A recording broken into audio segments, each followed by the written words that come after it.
मालिकेच्या आजच्या भागामध्ये आपण पाहणार आहोत। आता गणपती बाप्पाचं आगमन झालेलं असतं आणि ते सुद्धा रमामुळे। त्यामुळे पार्वती आजी खुश असते, कारण तिला आता कळून चुकलेलं असतं की रमा अजूनही आहे आणि या घरासाठी एकत्र आणायला रमाच एकमेव कारण आहे, म्हणजे रमामुळेच हे घर एकत्र येऊ शकतं हे सुद्धा पार्वती आजीला माहिती असतं। आणि म्हणूनच पार्वती आजी आता आल्यानंतर इरावतीचं तोंड बंद करण्यासाठी रमाला घरात इन करू पाहत असते। म्हणजेच आता म्हणते की बाप्पा तर आलेले आहेत, ते सुद्धा रमाने आणलेत, त्यामुळे आता जो कोणी बाप्पाला घेऊन येतं ना त्याच्या पायावर पाणी टाकलं जातं, त्याचं औक्षण केलं जातं आणि मानाने त्याला घरी घेतलं जातं। चल इरावती चल, तू औक्षण कर तिचं, तिच्या पायावर दूध टाक पहिल्यांदा, मग पाणी टाक आणि मग खाली एक मापटं ठेव आणि त्याच्यानंतर तिचं आता या घरामध्ये प्रवेश होईल आणि त्याचमुळे आता तुला औक्षणही करायचं आहे। हे सगळं काही इरावतीला जेव्हा पार्वती आजी सांगते तेव्हा मात्र पार्वती आजीने या सगळ्या गोष्टी सांगितल्यानंतर इथे सुरू होतो तो म्हणजे इरावतीचा खेळ खल्लास व्हायला। पार्वती आजीने सांगितल्यावर इरावती म्हणते की हे सगळं ना मालविका करूया। मालविका ही काही आपली मुकादम नाही आहे, त्यामुळे मालविकाला या गोष्टी नाही तर तुलाच या गोष्टी कराव्या लागणार आहेत, कारण तू मुकादम आहेस आणि मुकादम कुटुंब एकत्र ठेवण्यासाठी तू आतापर्यंत किती मेहनत घेतलीस, मग आता तरी एवढं तर करू शकतेस ना।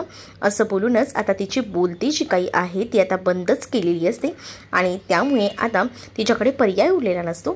तर दुसरीकडे आता औक्षणाची तयारी सगळं काही राणीने करून इरावतीच्या हातात ताट दिलेलं असतं, त्यामुळे आता इरावतीला औक्षण तर करावंच लागणार असतं। इरावतीला आता पार्वतीची सांगतात की चल औक्षण कर, पुढे ये, सगळ्या तयारी झालेल्या आहेत। तर त्याच वेळेला आता इरावतीचा नाईलाज होतो, अक्षय समोर ती काहीच बोलू शकत नसते, कारण अक्षय समोर आहे ना तिला नेहमीच चांगलं दाखवायचं असतं। तिने आता तांदळाने भरलेलं जे काही ग्लास असतं मापटं म्हणतो ते आता रमाच्या पायापाशी ठेवलेलं असतं तिनं, आणि त्याच वेळेला आता रमाच्या पायावर सगळ्यात आधी पार्वती आजी सांगते की तुला ना दूध टाकायचं आहे, दुधाने तिचे पहिल्यांदा पाय धुवायचे आहेत आणि मग तुला पाण्याने ते पाय धुवायचे आहेत। इरावतीला ज्या पद्धतीने आजी सांगतात ना त्या पद्धतीने सगळ्या काही सोयी सुविधा ज्या आहेत त्या आता इरावती रमासाठी करू लागते, कारण ते करावंच लागत असतं, कारण का पार्वती आजी हे सगळं अक्षयसमोर सांगत असते ना, आणि जो कोणी बाप्पा आणतो तर त्यांनी हे सगळं करायचंच असतं। त्यामुळे आता ह्या सगळ्याचा मोबाईलमध्ये तारा व्हिडिओ शूट करत असते। तर आधी रमाच्या पायावर दूध सांडलं जातं, त्यानंतर पाणी म्हणजेच रमाचे पाय स्वच्छ धुतले जातात, कारण तिनं बाप्पांना आणलेलं असतं। आता त्याच वेळेला इरावती जी असते ती खूप जास्त नाखुश असते, कारण तिनं जे काही ठरवलेलं असतं ना ते सगळं काही तिला आता फ्लॉप होताना दिसत असतं। सोबतच पार्वती आजीने तर मोठा बॉम्बच फोडलेला असतो, म्हणजे तिनं सांगितलेलं असतं की जो कोण हा बाप्पा घेऊन येतं ना तो या घरात गणपती विसर्जन होईपर्यंत थांबतो। त्यामुळे आता तर मात्र अक्षयला टेन्शनच आलेलं असतं, कारण दिवस आरोहीला रमापासून वेगळं ठेवलेलं होतं आणि आता चक्क रमा जी आहे ती पुन्हा या घरात आलेली आहे आणि त्यामुळे मात्र सीमा ही खूपच जास्त खुश असते।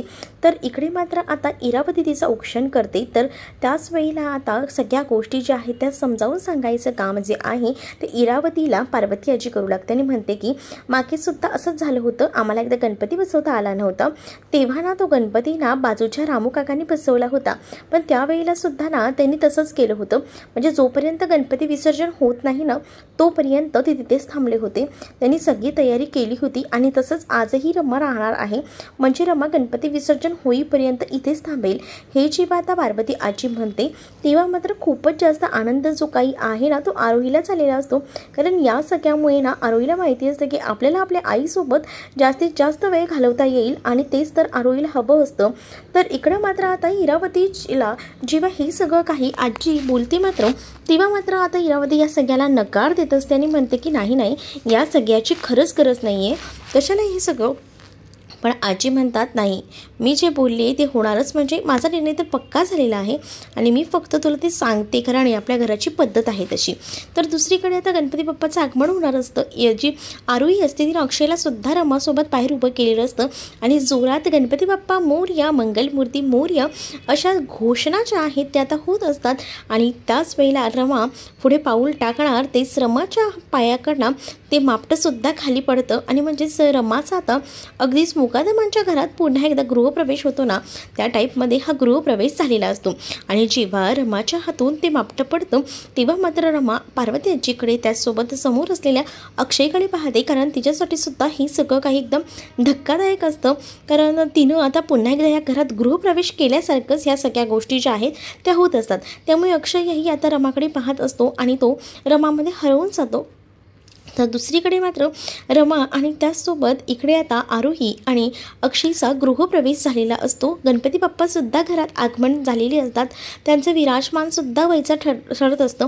म्हणजे सगळी तयारी तर अक्षयने केलेलीच असते, पण थोडं काही बाकी असतं. कारण त्यांचं आता ठरलेलं असतं ना वेळेला की गणपती कॅन्सल करायचा आहे, म्हणूनच त्या सगळ्या गोष्टी बाकी असतात. तर दुसरीकडे मात्र गणपती बाप्पांना हातात घेऊन जे आहे ना ती रमा उभीच असते. सीमा तर मात्र आता खूप जास्त खुश झालेली असते, कारण सीमाला ना इतका आनंद झालेला असतो ना की तो शब्दातही ती व्यक्त करू शकत नसते. आणि त्यामुळे सीमा ही खूप जास्त खुश असते. तिच्या चेहऱ्यावरनं सरळ सरळ दिसत असतं. तर सीमा जी आहे ती खुश असते आणि रमाला ती म्हणते की आता तू कुठेही जायचं नाही आहेस मला सोडून. इकडे मात्र आता इरावती जी आहे तिचा प्लॅन जो आहे तो तर फेल झालेला असतो. म्हणजे रमाची पुन्हा एकदा मुकादमांच्या घरात एंट्री झालेली असते. त्यामुळे आता इरावती डोक्याने आता काम करायचं ठरवत असते, कारण तिला माहिती आहे रमाची एकदा एंट्री झाली की आता आपलं काही खरं नाही. तर दुसरीकडे मात्र रमा जी आहे ती आता धूमधडाक्यात तिची एंट्री होत तर ती घरी आलेलीच असते. पण आता ती ठरवते की काही झालं तरी हिला लवकरात लवकर घराबाहेर काढायचं. मालविका मात्र तिच्या जखमेवर मीठ चोळत असते आणि म्हणत असते की बघितलं का, तुम्ही जे काही करताय ना ते सगळं काही फ्लॉप होते आणि ती खास करून ही मुलगीच फ्लॉप करते. तुमचं आता काहीच होणार नाही. पण आता इरावती जी आहे ती आता ठरवते की नाही, या रमाचा काटा काढायचा. आणि म्हणूनच तिनं रमाच्या पायापाशी ते औक्षणाचं ताट जे असतं तिथे असतं, त्या इरावतीच्या हातात त्यातलं तेल जे आहे ते मुद्दामून रमाच्या पायापाशी घालते, जेणेकरून रमाना गणपती घेऊन पडायला हवी आणि काही तिच्या हातून गणपतीचा जो काही विराजमान सोहळा आहे तो व्हायला नको. हाच काहीचा मुख्य हेतू जो आहे तो आता इथे असणाऱ्या इरावतीचा असतो. आणि म्हणूनच इरावतीनं आता मुद्दामून जे आहे ते तिथं तेल सांडून ठेवलेलं असतं आणि इरावती स्वतः तेल सांडते आणि नंतर ते ताट जे आहे ना औक्षणाचं तिने आता ते सीमाच्या हाती दिलेलं असतं. आणि ती सीमाला सांगते की वहिनी जरा हे ताट आहे ना ते आतमध्ये नेऊन दे, म्हणजे राणीकडे दे. पण तशीच उभी सीमा तिथं असते. इकडे मात्र रमाला आता गणपती आणायला सांगितला जातो. रमा तो गणपती घेऊन पुढे येणार, तोच रमाचा पाय घसरून रमा पडणार असते. त्याच वेळेला अक्षय तिला सावरतो. अक्षयने अक्षरशः रमाचा हात धरलेला असतो आणि त्यामुळे रमा जी आहे ती सुद्धा अक्षयकडे एकटक पाहत राहते. तर इकडे आता पुन्हा एकदा सरळ सरळ समोरच तो प्लॅन जो आहे तो आता इरावतीचा फ्लॉप झाल्यामुळे इरावतीचं तोंड जे आहे ते अगदीच पाहण्यासारखं झालेलं असतं. इरावती आता त्या दोघांकडे पाहत असते. तर इकडे मात्र 7 वर्षानंतर, तब्बल 7 वर्षानंतर रमाला अक्षयचा स्पर्श झालेला असतो. म्हणूनच ती आता त्या सगळ्या आठवणींमध्ये जुन्या हरवून जाते. त्यानंतर हळूच तो गणपती तिच्या हातातून घेतला जातो आणि तो गणपती अक्षय विराजमान करतो. अक्षय जेव्हा हे सगळं करतो ना तेव्हा मात्र आता इकडे जी इरावती असते तिचं आता सुरू होतं. बघितलं का, ही घरात आली नाही तोपर्यंत काही ना काही विघ्न यायला सुरुवातच झाली. पण दुसरीकडे आता पार्वती आजी म्हणते की विघ्नहर्ता बसलाच कशाला आहे, विघ्नहर्ता आहे ना, मग आता काही होणार नाही, सगळं काही नीट होईल, मला खात्री आहे, असं देखील आता पार्वती आजी म्हणते. आणि इथे असणाऱ्या इरावतीचं तोंड बंद करते. आता रमा आणि त्याचसोबत अक्षय जे आहे ते बाप्पाच्या चेहऱ्यावरचा कापड काढतात आणि त्यामुळे आता बाप्पाचं आगमन जे धूमधडाक्यात झालेलं असतं, जोरात गणपती बाप्पा मोरया असं देखील म्हटलं जातं. त्याच वेळेला आता इरावती सगळे काही आरोप ना सीमावर घेत असते आणि सीमाला म्हणते की काय गं सीमा वहिनी, तुला एकही काम धड करता येत नाही का, म्हणजे सगळ्याच गोष्टी तुला काही सांगाव्या लागतात का, असं बोलून ती आता मुद्दामून तिच्यावर भडकत असते. तर दुसरीकडे मात्र रमा जी असते ना तिनं आता चांगलाच तिला टोला लगावलेला असतो आणि रमा जी आहे ती म्हणते की तुला काय वाटतं हे सगळं तू जे काही करतेस ते योग्य आहे का, पण हे सगळं काही चुकीचं आहे, तुला किती वेळा सांगितलंय या आवाजात बोलायचं नाही, तरी सुद्धा तू प्रत्येक वेळेला त्याच चुका करतेस, मी एकदा बघून घेतले सारखं बघून घेणार नाही, असं बोलून आता इरावतीला रमा सुनावं लागते. त्याच वेळेला आता इरावती रमाला म्हणते की तू आता मला शिकवणार आहेस का कोणाशी कसं वागायचं, इतके वर्ष 7 वर्ष तू नव्हतीस, पहिल्याच दिवशी बाळ झालं तेव्हा सोडून तू निघून गेलीस आणि आता मला शिकवतेस घर कसं सावरायचं आणि कसं काय ते. इरावती आता असं म्हणत लागते, मुद्दामून ते सगळं काही अक्षय समोर ती म्हणत असते. तर अक्षय जो आहे तो शांत उभा असतो, पण रमा जी आहे ती मात्र आता तिला बेधडकपणे उत्तर देत म्हणते की त्या 7 वर्षाचं ना तुम्ही मला सांगू नका, ते 5 दिवस मी घरात आहे. आपल्याला जी काही उणीधुणी काढायची आहेत ना ती सगळी काढूया. तुम्हाला जे काही 7 वर्षामध्ये झाले ते मला सांगा, मग मीही तुम्हाला त्याची उत्तरं देते. तुम्हालाही माहिती आहे, मलाही माहिती आहे काय झालं आहे ते. त्यामुळे उगाच आहे ना नसते आरोप करू नका. त्यामुळे तोंड शांत ठेवायचं, कारण गणपती बाप्पांचं आगमन झालं आहे आणि घरात मला शांतता हवी असं देखील रमानं आता ठणकावून सांगितलेलं असतं. त्यामुळे रमा जे काही बोलते ना त्यामुळे पार्वती आजीसुद्धा खुश झालेली असते, कारण पार्वती आजीला खरं तर या घरात रमाची आवश्यकता असते आणि या बाप्पाच्या निमित्ताने का होईना रमा या घरात आलेली असते. तर आता सीमाला घेऊन रमा रूममध्ये गेलेली असते आणि रमा आल्या म्हटल्यावर सीमामध्ये बरेच बदल झालेले असतात आणि हे घरात सगळ्यांना दिसतही असतात. रमा आता सीमाला घेऊन बेडरूममध्ये जाते, सीमाला एका जागेवर बसवते. त्याच वेळेला सीमा रमाला म्हणते की बाळा प्लीज तू मला सोडून जाऊ नकोस. एक तर इतक्या वर्षानंतर तू मला भेटली आहेस आणि जर तू आता मला सोडून गेलीस ना तर बघ मी काही करू शकते. असं बोलल्यानंतर रमा म्हणते की आई शांत व्हा, मी नाही जाते तुम्हाला सोडून. आणि त्याच वेळेला आता रमाच्या हाताचे किस वगैरे सीमा घेऊ लागते. त्यावेळेला रमा सीमाला म्हणते आई मला एक गोष्ट सांगा, मी तुम्हाला सोडून गेली याचा तुम्हाला राग नाही आला का? म्हणजे तुम्ही माझ्यावर चिडलात नाही का? तर सीमा म्हणते काय चिडायचं आहे, आणि तसंही तू मला सोडून गेलीस त्यामध्ये सुद्धा काहीतरी कारणं असतीलच की, पण तू ना या घराला व्यवस्थितपणे सावरू शकते, तू आता कुठेही जायचं नाही आहेस. तर दुसरीकडे पार्वती आजीही आलेली असते आणि पार्वती आजी जेव्हा येते ना तेव्हा मात्र आता पार्वती आजीला सांगते की तुम्ही तरी सांगा ना प्लीज, तुम्ही सांगा ना काही झालं तरी हिला जाऊ नको म्हणून. त्याच वेळेला आता पार्वती आजी घडलेला सगळा प्रकार रमाला सांगते. म्हणजेच तू जेव्हा घर सोडून गेलीस तेव्हा सगळ्यांचेच खूप मोठे हाल झाले. म्हणजे तुला कसं सांगू, सीमाचा अपघात झाला त्यामुळे सीमाची अवस्था अशी झाली आणि हा अपघातसुद्धा ना घडवून आणला होता आणि त्याचा व्हिडिओ जो शूट आहे ना तो खरं तर ना त्या इरावतीने केला आणि इरावतीनं त्यावेळेला सगळे आरोप माझ्यावर टाकले की म्हणजे मी सगळ्यांना सांगेन की हे सगळं काही मी केलं आहे. म्हणजे इरावती हे सगळं काही अक्षयला सांगणार होती आणि मग अक्षय माझ्यावर डाऊट घेणार, मग हे सगळं होणार होतं. त्याचमुळे तिनं मला घरातनं सुद्धा हाकलवून लावलं. मी इतके दिवस वृद्धाश्रमात आहे, त्याचसोबत इतर घरातले सगळेजणही एक एक करून घर सोडून गेले. म्हणजे तुला कसं सांगू, ज्या काही गोष्टी आहेत त्या तुला समोर आहेत. अभि तर त्याच्या बायकोसोबत दुबईला निघून गेला, त्याच्या मुलीला अर्थाला इथे सोडून गेला. आनंद आणि जानूमध्ये सुद्धा इतके वाद झाले, ताणतणाव झाले की जानूसुद्धा आपल्या आईकडे निघून गेली. पार्थही इथे एकटा पडला. राहिला प्रश्न मयुरीचा, तीही दुसऱ्यासोबत हात धरून पळून गेली. तारायलाही इथे ठेवलं. सगळं काही अक्षयच्या अंगावर पडलं आणि त्यातच ह्या सीमाची ही अशी अवस्था, ही अवस्थासुद्धा नाही इरावतीनेच केलेली आहे. पण काही झालं ना तरी या इरावतीला धडा शिकवल्याशिवाय आता शांत बसायचं नाही असं देखील पार्वती आजी आता रमाला म्हणत असते. पण रमा आता पार्वती आजीला म्हणते खरं तर ना मी या घरात आलेली आहे ती माझ्या मुलीसाठी, मी बाप्पाच्या आगमनासाठी आले. मला फक्त 5 दिवस माझ्या मुलीसोबत राहायचं आहे, वेळ घालवायचा आहे, पण मी हे सगळं काही करू शकत नाही. पार्वती जी आहे ती म्हणत असते की नाही, तूच आम्हाला या सगळ्यामध्ये मदत करू शकते. म्हणजे मला असं म्हणायचं आहे की आपलं जे काही विस्कटलेलं घर आहे त्याची घडी तूच बसवू शकतेस, यावर माझा पूर्णपणे विश्वास आहे. तुझ्याकडे पुरावे आपण शोधून काढूया. रमा म्हणते की पुरावे इतक्या लगेच मिळणार आपल्याला नाही आहेत, आपल्याला खूप कष्ट करावे लागणार, कारण का ज्या काही इरावती आहेत त्या इरावती आत्या बऱ्याच त्या चुका करून बसल्या आहेत, पण आपल्याकडे पुरावे नाही आहेत. त्यामुळे आपण अक्षयसमोर काहीच आणू शकत नाही. आताही पाहिलं ना त्या अक्षयसमोर किती काय काय बोलत होते, आपण काहीच करू शकलो नाही. दुसरीकडे राणी जी आहे ती सीमाला गोळ्या घेऊन आलेली असते. सीमा फक्त एकदाच सांगते की मला गोळ्या घ्यायच्या नाही आहेत, पण रमा तिला समजावते आणि रमा म्हणते की आई असं करायचं नाही, गोळ्या खाऊन घ्या. आणि लगेचच सीमाने गोळीही खाल्लेली असते. त्यामुळे राणीही चकित होते. राणी म्हणते की बापरे, आज तर लगेच गोळी खाल्ली, रोज तर ती गोळी खाण्यासाठी किती मागे लागावं लागतं, पण आज माझी रमा आली आहे ना म्हणून मी गोळी खाल्ली रमाच्या हातून, असं देखील सीमाचं म्हणणं असतं. रमालाही खूप छान वाटतं. तर राणी जी आहे ती तिकडनं निघून जाते. तर रमाला आता 5 दिवस असतात म्हणून रमाला पार्वती आजी सांगते की बघ तुझ्याकडे 5 दिवस आहे, या 5 दिवसामध्ये तुला काही झालं तरी पुरावे शोधून काढायचे आहेत आणि या इरावतीचा खरा चेहरा अक्षयसमोर आणायचा आहे. आणि या 5 दिवसातच आपल्याला हे काम करायचं आहे, कारण आपल्या घराची जी काही विस्कटलेली घडी आहे ती पुन्हा पूर्ववत करण्याची जबाबदारी मी तुझ्यावर देते आणि तू हे करू शकतेस, मला वचन दे, असं देखील आता पार्वती आजी रमाला बोलू लागते. दुसरीकडे आता हे जे काही घडत असतं त्यामुळे इरावतीचं डोकं प्रचंड दुखत असतं. इरावतीचं डोकं दाबून द्यायचं काम आता इथं असणारी ही मालविका करत असते.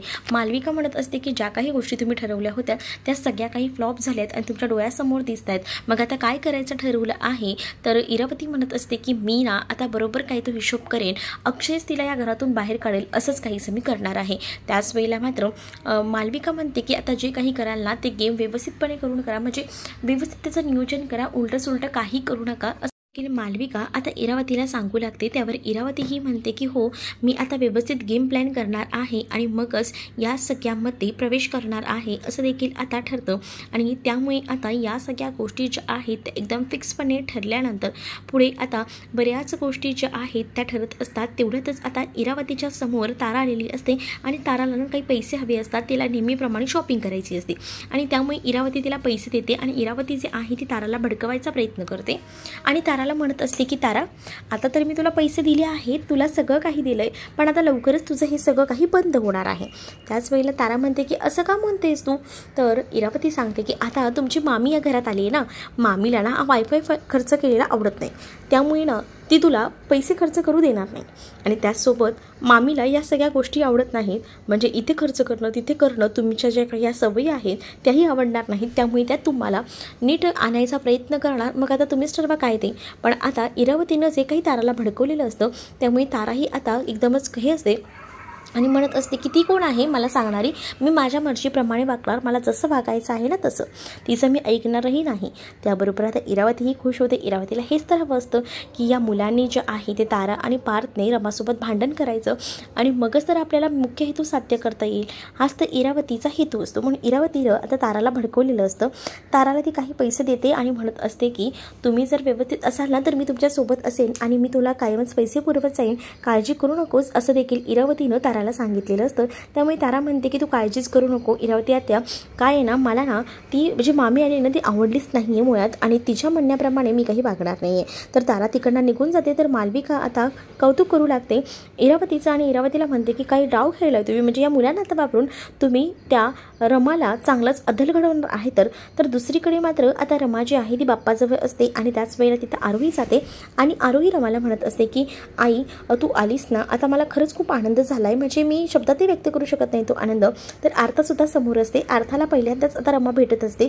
रमा जेव्हा आर्थाला भेटते तेव्हा तिला जवळ घेते, कारण लहान असताना आर्था रमानेच तिला सांभाळलं होतं आणि आता तीच अर्था इतकी मोठी झाली हे बघून रमाच्याच डोळ्यात पाणी आलेलं असतं आणि रमानं अर्थाला जवळ घेतलेलं असतं आणि म्हणत असते की तू किती मोठी झालीस, एवढीशी होतीस ग तू। तर रमा असं जवळ घेत असते तेव्हा आरोही म्हणते की आई आम्ही तुम्हाला तर सगळ्यांना मिस केलं। तर दुसरीकडे मात्र आता अर्थासुद्धा रमाला म्हणते की हो काकू, मीही तुला मिस केलं, खरंच तुझी आठवण खूप आली, पण त्यावेळी तू आमच्यासोबत नव्हतीस, पण आता आहे ना आपण खरंच खूप एन्जॉय करूया असं देखील अर्था आता रमाला सांगते। रमाचे सुद्धा डोळे भरून आलेले असतात, कारण रमाला ज्या दोन मुलींची अपेक्षा असते त्या दोन्ही मुली तिला आता भेटलेल्या असतात। तर दुसरीकडे आरोही आणि अर्थाच्या आहे त्या रूममध्ये निघून जातात। तर रमाला तिचं स्वर्गसुख तिचं सगळं काही मिळालं असंच वाटतं। तर दुसरीकडे आता रमाने या घराला वटणीवर आणण्यासाठी ठरवलेलं असतं, त्यामुळे तिनं आता वायफायचा पासवर्डही चेंज केलेला असतो, त्यामुळे तारा आणि पार्थ घरात हंगामा घालतात। तर दुसरीकडे मात्र हे वाद वाढत चाललेले असतात। तर अक्षय जो आहे तो रमाला म्हणत असतो की प्लीज मी तुझ्याकडे हात जोडतो, पण तू या घरात राहू नकोस, कारण हे असेच वाद वाढत जाणार आहेत। पण रमाची आहे ती म्हणते की पार्वती आजींनी सांगितले मला 5 दिवस इथेच थांबायचं, पण अक्षय मात्र या सगळ्याला नकार देतो। पण आता रमा अक्षयचं ऐकेल का आणि मुकदमांचं घर सोडून जाईल का हे पाहणं सुद्धा तितकंच इंटरेस्टिंग असणार आहे। तुम्ही जर आपल्या चॅनलवर नवीन असाल तर चॅनलला सबस्क्राईब करा, त्याचसोबत व्हिडिओ आवडला असेल तर व्हिडिओला लाईक करायला विसरू नका। चला तर मग भेटूया पुढच्या भागामध्ये, तोपर्यंत टाटा बाय बाय।